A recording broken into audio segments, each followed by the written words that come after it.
put some things into place with our training, with the way we want to play our football, to see if we can go up another level and another 2 levels, another 3 levels between now and the end of the year. We've got 15 games to go. Like I said, we've got probably the healthiest list we've had since the start of the season, and that gives you that platform. But we still got to go out there and perform. It doesn't make it any easier. It doesn't make it, it doesn't give us any sort of impetus unless we take advantage of that. Now, the evidence I have so far is, like I said, at the start of the year when like I said, apart from Rodrigo, everyone was fit. Our train levels were great, and that was reflected in our football.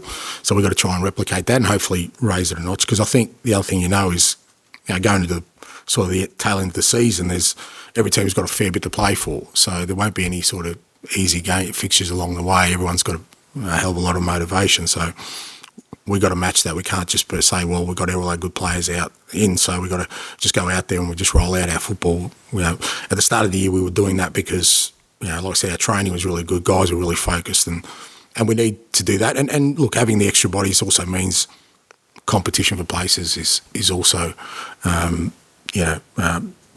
at a higher level, which I always think is good. I like it when there's competition for places. Not that I think people get complacent. It's just everyone tries to raise their level, which is only a good thing whether you're in or out of the team. You want to push to get in there, and if you're in there, you want to maintain and increase your standards so you don't miss out. So I think all those kind of factors give us a platform to finish the season strong, and we should finish the season strong. Matt. Hello. You just mentioned custodians when you were talking to Tom there. You sort of made it clear where you want custodians to be. Are you concerned about what custodianship we have at the moment? Well, I don't even know who. I mean, I assume that the governing bodies are the custodians at the moment, but I guess what I'm talking about is the detail of it, that when, for want of a better word, when change presents itself, who's representing the game, and are we getting enough of a cross-section of who we need to be? So if you're asking me how it currently works, I've got no idea, mate. I haven't been in that space, and I dare I say it, I never will be. So, but when I talk about those things, I don't, I take my manager, I'm just talking about as a fan of the game.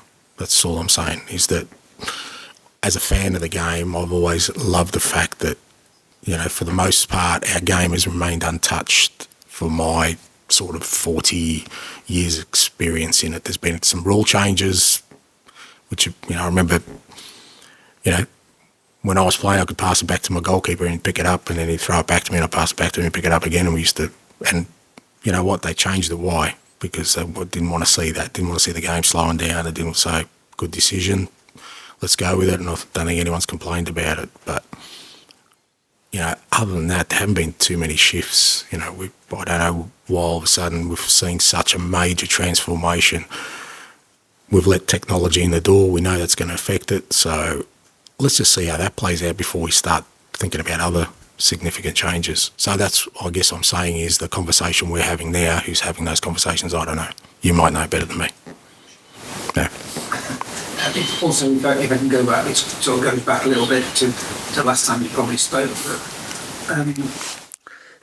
Vicario and corners and protection and stuff. Is it something you get for them to have conversations about that, to clear that up with officials or? I haven't, because I struggle with that stuff. Like I've said before, I've kind of always been the one where you've got to just respect the referee's decision or the umpires. But I think, we have sent some stuff to get some clarification. Because again, I think, now, again, I'm going to get called out for this, but there was a thing that was quite evident in the game, that the goalkeeper was a protected species. I don't think that's just me making that up. I think, and the reason people say that was that if you really impeded a goalkeeper in any way in a 6-yard box, you're going to get a foul. You kind of knew that. I knew that as a player. I've known that as a manager. There seems to be a shift there. Now, somebody will say to me, well, the rules haven't changed, but I think there's been a shift there where now, because to me it's obstruction, right? When you standing in front of a goalkeeper, stopping him before the ball's even arrived, in layman's terms, that's obstruction. Now, somebody's going to tell me that's not a law either, which wouldn't surprise me. But again, it's something that I've kind of thought was part of the game. And I've seen it in general play. I've seen our guys get blocked trying to close people down by other people. And I'm finding it bizarre that it's not getting pulled up anymore. And, with the goalkeepers, like I said, what's that going to do now? Well, it's pretty much open slather now. You can sort of surround the goalkeeper and crowd him and put balls on top of him, and you just got to wait for the scramble to finish and see what happens. I was really proud of Vic the other day. That I know people kind of, I think they had 9 corners after we conceded. I think he dealt with just about every other one by coming out and actually having a crack at it rather than sort of standing on his line and saying, I don't want to get exposed. So I can't praise him highly enough for the way he handled it. And the whole thing about people saying, well, they've got to be stronger. What does that mean? Like, if he pushes or does anything to play with VAR, you got no chance. You're going to get a penalty against you. So we're kind of telling our players now, just be careful in the box. They were looking for everything VAR. You're not going to get away with a little shirt pull or a little push. So how are goalkeepers supposed to be stronger in that sense when you've got somebody standing next to you, obstructing you from doing your job? Is my point. Like, if there's contact before the ball arrives, I thought that was obstruction. Now, like I said, I'll get called out for this because I'm probably behind the times, and maybe there's been a rule change, but there's definitely been a shift as I see it, where we've had at least 2 goals, maybe 3 that in the past would have been called for fouls on the goalkeeper that are being called now. And not just our game, I've seen it in other games too. No, we just got to adapt and adjust to it and deal with it the best way we can, because obviously there's been a shift in the way that's been dealt with. Back, please. It's a Dave from the Daily Mail. How are you, Ange? I'm good, thanks, mate. I would like to ask you, because you guys are taking on Brighton at home. Last time you guys took on Brighton, you guys lost last time out 4-2. I just wanted to sort of ask, what lessons have you guys taken from that game to ensure that you guys don't get yourself in a similar position, really? Yeah, not a lot. I thought it was a good game. Probably should have finished 4-4 in the end, to be fair to us. Thought we were a bit unlucky towards the end. But, you kind of know what you're going to get with, like I said, with Brighton. They're going to play their football, we're going to play ours, and hopefully this time we prevail. But, as I said before, I don't think it's going to be a dull affair, and should be exciting for everyone to watch. And obviously I would like to sort of add, away tomorrow will take you guys into the top 4. In terms of where you guys sort of want to finish this season and sort of your expectation, is this sort of where you guys sort of see where you see your sort of team at this moment in time? You guys sort of think you can like sort of finish in and around the sort of top 4 this season? Well, I mean, according to the supercomputer, we've got a 0.00001% chance of winning it, mate. So until the supercomputer rules us out, we're going to just stay in there and see how we go. Okay. Thanks, mate. Alan, and then finish with Davide, please. You're a fan of this. Yeah. You touched on the broadcast bit about respect for Brighton's identity. Yeah. Do you see a lot of similarities with your wider some play? A lot of the stats would suggest possession. Yeah. Yeah. There's probably similarities in there, but I think it's fair to say the approaches are probably different in terms of when you're looking at positioning of players and kind of the methodology of how we get from point A to B. But I think the underlying premise is that both teams would like to have dominance of the ball and like to sort of play through lines to get to your outcome. They're pretty aggressive on their press.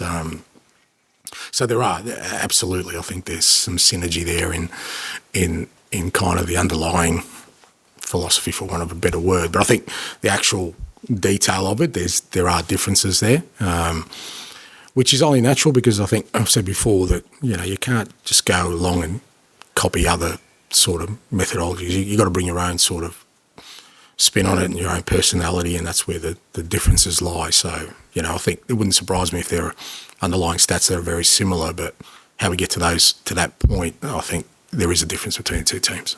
In terms of you and De Zerbi, how you sort of helm the water and the club and the culture and things like that, it's becoming harder to do that across the management. Taking confidence and confidence leading up to 9 years, and you're kind of thinking these are really not right or things in the past. So is that even more challenging, do you think, again, for instance?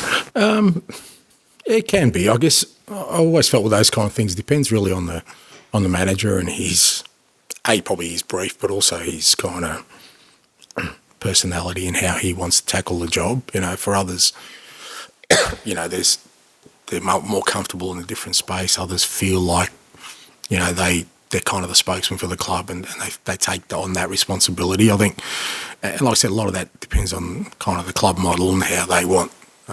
So I think there's room for both. I think one's probably more demanding. I think when you kind of become sort of the spokesman for the club, you can get sort of dragged into areas where, for all of us, we've got a limit sort of energy and time we can spend to these things, and our priority is still always going to be the team and producing results. So, I can see why a lot of clubs would probably say, you know what, let's just protect our manager and sort of get him to focus on what's important and build other things around him. I think you'll see that more and more. I think you'll see more, for want of a better term, of support services around managers in the future with the demands of the role, because it is becoming, obviously I've been doing it for 26 years, and at different levels, but it's becoming even more consuming than you kind of thought it would be when I first started. Davide, we'll finish with you, please. I want to take it back to De Zerbi and the respect you have for him. What do you like about him so much? Look, I always kind of like managers and coaches who, their teams have kind of a clear identity, but also he's a little bit different. And, probably because of kind of my own sort of journey and the way I've got to where I am, you kind of always get attracted to those kind of ideas, because you kind of know that for somebody to go even slightly against the grain in football, to do something just even a little bit different, it's quite challenging. You've got to really have some strong self-belief and some clear ideas in your head. And with Roberto, you can see, even before he got to the Premier League, as Sassuolo or Shakhtar, wherever he was, you could already see those, elements of him doing things differently. And, there are a lot of managers like that I always respect, because, like I said, it's very difficult even to go slightly against the grain in football, because you'll get questions straight away, as to why you think you can do something differently and it's going to be better than what's happened before. So I've got respect for that. Your team's probably playing the best football in the Premier League. What do you like about Brighton in terms of style playing the game? Well, thank you. I reckon there'd be supporters of other clubs that disagree with you, but look, like I said, with the way they play, they're really brave with their football, with their possession football. They're prepared to sort of, draw teams into areas that other sort of clubs would look at risky, about bringing the opposition into, really deep areas to then be able to exploit them. And that takes a lot of, not just bravery, but a lot of coaching, a lot of information, both from, and the players are included in that.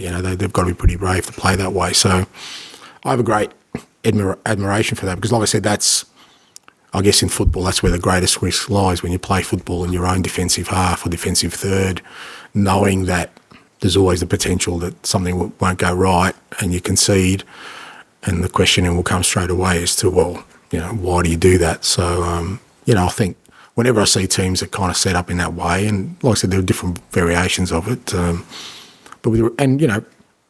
they're exciting to watch. Again, if I stop being a manager and I'm a supporter, it'd be one of the teams I'd like to watch.